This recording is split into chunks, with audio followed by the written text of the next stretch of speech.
So. I like big honking problems. Big honking problems.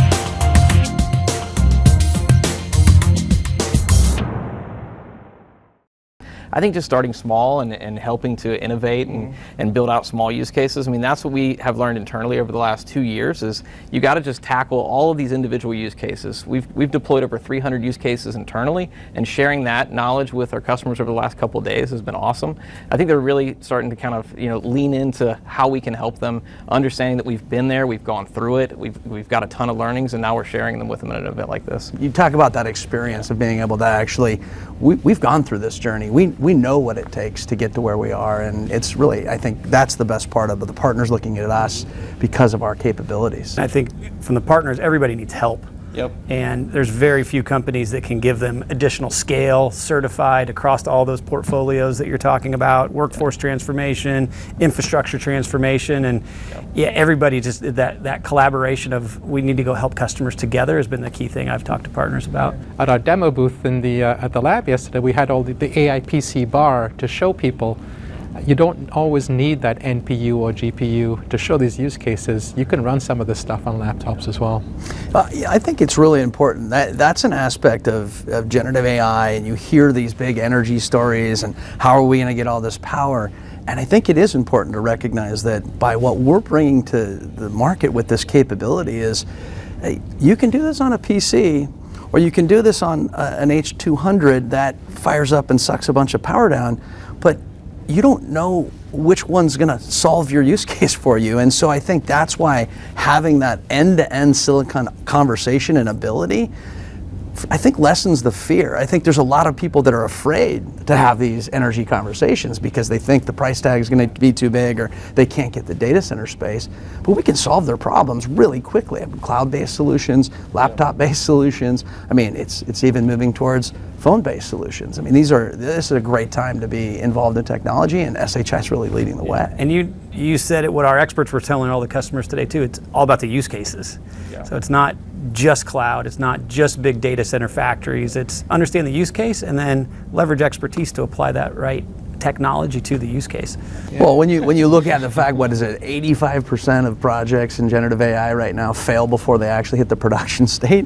There's a lot to fear on the messing up part, and I think this is where, as we help the individuals that are bringing this into their companies to become the heroes rather than the zeros that ultimately fail. I think there's getting them over that reticence and be able to use our experience and use the things that we have actually experienced and kind of walk them through is, I think, the most exciting part of the way we can solve their FOMO. But that's why the MindSpark example is so powerful, and I know it was talked about with our customers.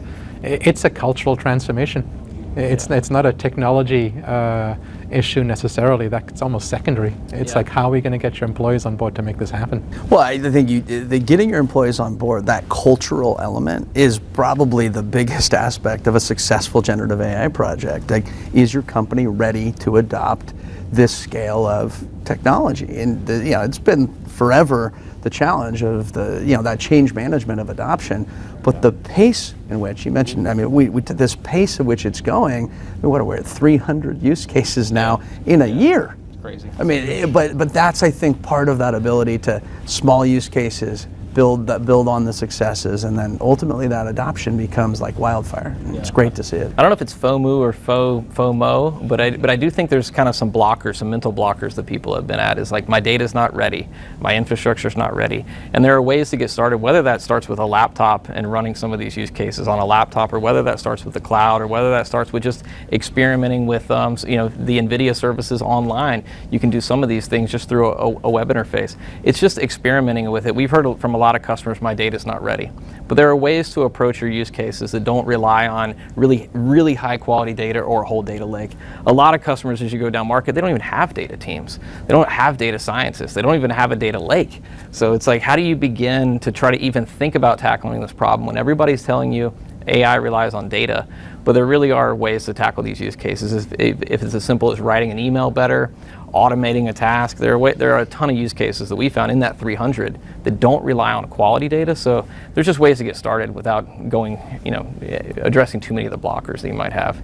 Well, being the big data nerd at the table and recognizing that data comes in all forms, right? I think this is the other part of just opening and exposing people to what can be turned into a form of generative AI, looking at whether they be PDFs or videos or images.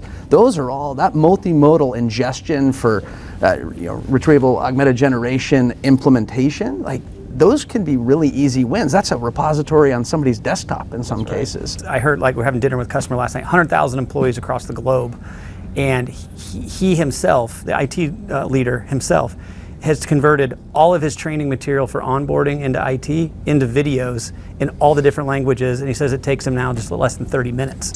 And all his peers are asking, did you do all those videos in all these different languages yourself? And of course he says yes.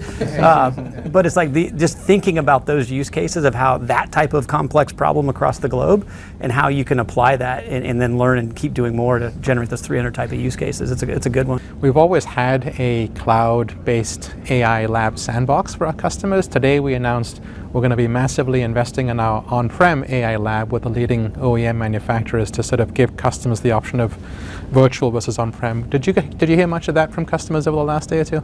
Yeah, I think customers are always looking how to get better time to value on any technology they make, and if we can help them in that selection process, POC process, whether it be cloud, on-prem, what's it going to look like, make me feel comfortable with that investment so I can utilize it right away, 100%. And we see that across, especially with the release with AI and having that ability in our new AI capability labs, but the ability in our other labs around cyber and other things that can just do spin up on demand to educate the teams. It's really that skill shortage that we can help people get in there and test those use cases out before they make a commitment, a purchase, et cetera, and really get that time to value. I think it's eye-opening when we have customers come to an event like this, take them through facilities, take them through capabilities, hear from our presenters and talk about their experience. I just don't think customers even realize some of those things were available to them or that we had expertise in those areas. And then certainly being able to let them put their hands on it or let them try something on it without them having to buy it. Some of this infrastructure is not even readily accessible to customers right now. So that I think customers are seeing it as like, oh, I didn't even know SHI could help me do that, and that's fantastic.